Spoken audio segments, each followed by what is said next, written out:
Welcome students. आज हम पढ़ रहे हैं बच्चों पाइथन लाइब्रेरीज, मतलब पाइथन की लाइब्रेरीज क्या होती है। क्लियर। प्रीवियस लेक्चर्स में बच्चों हमने देखा था कि पाइथन लैंग्वेज क्या है, उसमें प्रोग्राम कैसे बनाए जाते हैं, है ना।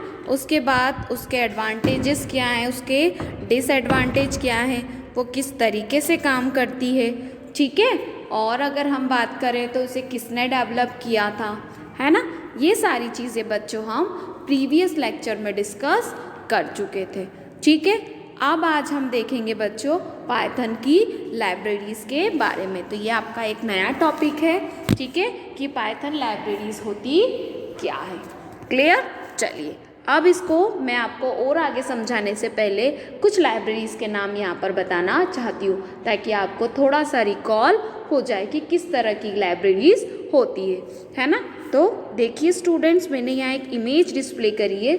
ये आपकी क्या है, पाइथन की लाइब्रेरी है ना, जिसमें बहुत सारे टाइप की, जैसे नमपाई दिया है, पांडास दिया है ना। ये सारी आपकी पाइथन की लाइब्रेरीज़ है। इसे हम सब वन वन करके क्या करेंगे बच्चों, डिस्कस करेंगे। फिलहाल मैंने आपको एक शॉर्ट डिस्क्रिप्शन दिया है कि पाइथन लाइब्रेरीज कौन कौन सी होती है, ठीक है बच्चों। चलिए अब हम नेक्स्ट देखते हैं बच्चों, व्हाट इज़ पाइथन लाइब्रेरीज, मतलब लाइब्रेरीज होती क्या है। तो जैसे स्टूडेंट्स आपने देखा है कि आप स्कूल में पढ़ते हैं या फिर कॉलेज में, है ना, तो वहाँ भी लाइब्रेरीज़ होती है जहाँ पे आपको बहुत सारे बुक्स का कलेक्शंस मिलता है और हर बुक आपको कुछ नई चीज़ें क्या करती है, सिखाती है। क्लियर। चलिए अब इसमें हम और थोड़ा सा आगे चलते हैं कि हम बात करते हैं किसकी, पाइथन की लाइब्रेरी की, कि पाइथन लाइब्रेरीज़ क्या होती है। तो जैसे बुक का मैंने आपको एग्जांपल दिया, वैसे ही पाइथन का भी मैं आपको एग्जांपल देती हूँ कि पाइथन में भी अपनी खुद की क्या होती है, लाइब्रेरीज़ होती है और अलग अलग लाइब्रेरीज़ होती है और हर लाइब्रेरी का अपना खुद का अलग एक टास्क होता है, अपनी खुद की अलग एक चीज़ें होती हैं, ठीक है। तो चलिए यहाँ हम देखते हैं कि what is Python libraries for English medium student. Python library are a set of useful functions that eliminate the need for writing code and scratch. They are our 1,37,000 Python library present today. Python libraries all play a vital role in developing machine learning, data science, data visualization, image and data manipulation applications and more.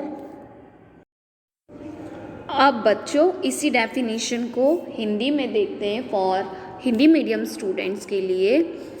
Python पुस्तकालय उपयोगी कार्यों का एक समूह है जो खर्च से कोड लिखने की आवश्यकता को समाप्त करता है। आज 1,37,000 से अधिक पुस्तकालय पाइथन के पुस्तकालय हैं। Python library machine learning, data science, data visualisation, image और डेटा मैनिपुलेशन एप्लीकेशन और बहुत कुछ विकसित करने के में महत्वपूर्ण भूमिका निभाता है। मतलब बच्चों मैं आपको बताऊं कि what is the meaning of Python libraries. तो देखिए क्या होती है, Python library are the set of useful functions. Python library एक बहुत यूजफुल फंक्शन है ना, that need to return a code, किसी भी कोड को लिखने के लिए, है ना। पाइथन में 1,37,000 से अधिक लाइब्रेरीज प्रेजेंट में मौजूद है ना, जो कि हर लैंग्वेज का अपना अलग से यूज़ होता है, हर फंक्शंस के लिए अपनी एक अलग लाइब्रेरी का यूज़ करता है ना। Rule in developing machine learning, ये मशीन लर्निंग का भी एक बहुत बड़ा क्या है, रूल है। Data science, data visualisation, image and manipulating application, जो डेटा साइंस में डेटा को स्टोर करता है, डेटा को विजुअलाइज करता है, इमेज करता है और मैनिपुलेट करता है अपने डेटा को, ठीक है स्टूडेंट्स। तो ये क्या होती है, मतलब जैसे अगर इमेज को प्रोसेस करना है तो उसके लिए एक अलग लाइब्रेरी का यूज़ करेंगे, किसी टेबल्स का यूज़ करना है तो उसके लिए हम अलग लाइब्रेरीज़ का यूज़ करेंगे।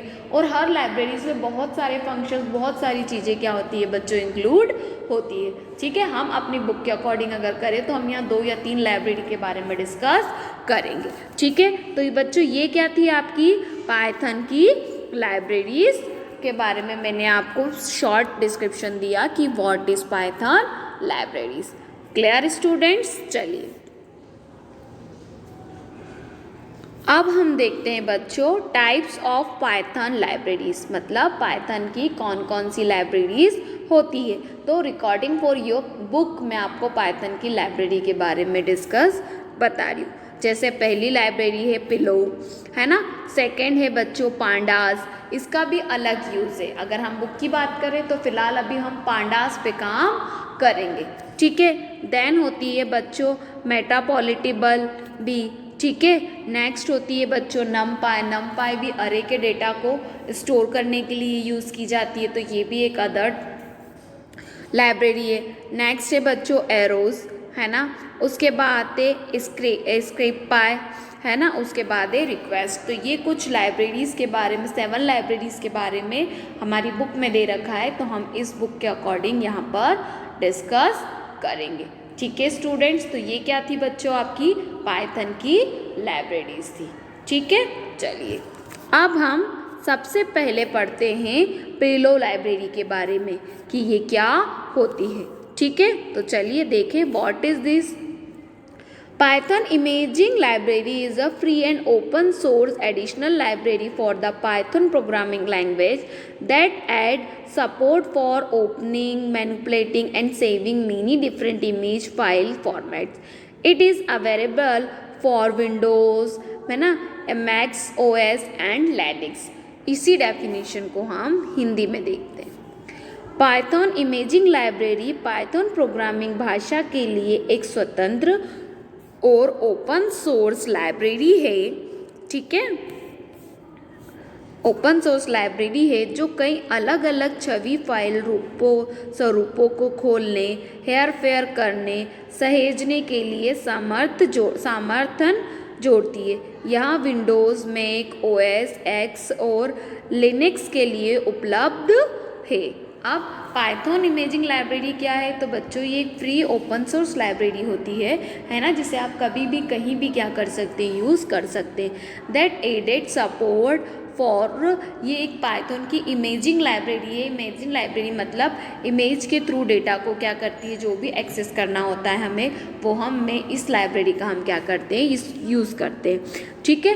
देन क्या लिखा है student, opening, manipulating and saving many imaging file format, मतलब बहुत सारे फाइल फॉर्मेट को ये लाइब्रेरी क्या करती है, सपोर्ट करती है। It is available for Windows, Linux, है ना, ये U12 लिनक्स, सारे ही सॉफ्टवेयर, सारे ही ऑपरेटिंग सिस्टम्स को क्या करती है बच्चों, सपोर्ट करती है, ठीक है स्टूडेंट्स। क्लियर हुआ? अब मैं इसे आपको एक ड्रॉ के साथ बताती हूँ। तो देखिए ये आपकी इमेज पाइथन की क्या है, लाइब्रेरी, जिसको मैंने एज अ पाइथन के ड्रॉ में आपको एक्सप्लेन करके बताया, ठीक है स्टूडेंट्स। क्लियर हुआ? चलिए नेक्स्ट अब हम देखते हैं बच्चों पांडास। सेकेंड लाइब्रेरी का नाम क्या है आपकी, पांडास। क्या करता है पांडा, देखते हैं। Pandas is a library create to help developer work with labels and relational data. It is based on two main data structure series, one dimensional like a list of item, data frame, two dimensional like table with manipulating columns. Pandas allow converting data structure to data frame objects, handling missing data and adding deleting columns from data frame, imputing missing files and plotting data with histogram or plot box. It must have for data varying, manipulating and visualization.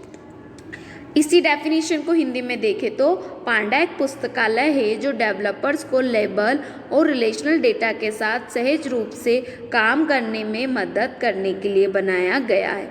यह दो मुख्य data संरचनाओं पर आधारित है, श्रृंखला एक आयामी वस्तुओं की सूची की तरह और डेटा फ्रेम द्वि-आयामी कई स्पंदों वाली तालिका की तरह। पांडा डेटा संरचनाओं को डेटा फ्रेम ऑब्जेक्ट में परिवर्तित करने लापता डेटा को संभालने और डेटा फ्रेम से कॉलम जोड़ने हटाने, है ना, फाइलों को लगाने और हिस्टोग्राम या प्लेट बॉक्स के साथ डेटा प्लॉट करने की अनुमति देता है। यह डेटा तकरर, हेरफेर और विजुअलाइजेशन के लिए ज़रूरी है। मतलब पांडा क्या है, एक पाइथन की लाइब्रेरी है जो दो तरह से डेटा को यूज़ करती है, एक लेबल और रिलेशन, है ना, जिसे हम सीरीज़ के नाम से जानते हैं जो कि 1 डायमेंशनल है, जिसे हम डेटा फ्रेम के नाम से जानते हैं जो कि 2 डायमेंशनल है। ये बहुत सारे डेटा को हैंडल करता है। अगर मिसिंग डेटा हो, किसी कॉलम को मैनिपुलेट करना हो, किसी मिसिंग फाइल को ढूंढना हो तो और मैनिपुलेट करना हो या विजुअलाइजेशन करना हो तो हमें कौन सी फाइल का यूज़ किया जाता है बच्चों? तो हम पांडास लाइब्रेरी का क्या करते हैं, उपयोग करते हैं। क्लियर स्टूडेंट, समझ में आया अच्छे से कि पांडास लाइब्रेरी क्या करती है? इसकी और भी बहुत सारी चीज़ें हैं, जैसे इसके फीचर्स हैं, वो भी आपको बुक में मिल जाएंगे। क्लियर स्टूडेंट्स, चलिए बच्चों आज के लेक्चर में बस इतना ही। आज हमने पांडास की लाइब्रेरी के बारे में डिस्कस किया कि पांडास लाइब्रेरी पाइथन लाइब्रेरीज क्या होती है और उसके कितने टाइप्स होते हैं। आज हमने 2 टाइप के बारे में डिस्कस किया, ठीक है। अब हम नेक्स्ट लेक्चर में इसके आगे के टाइप्स के बारे में डिस्कस करेंगे। Clear students? Okay, thank you.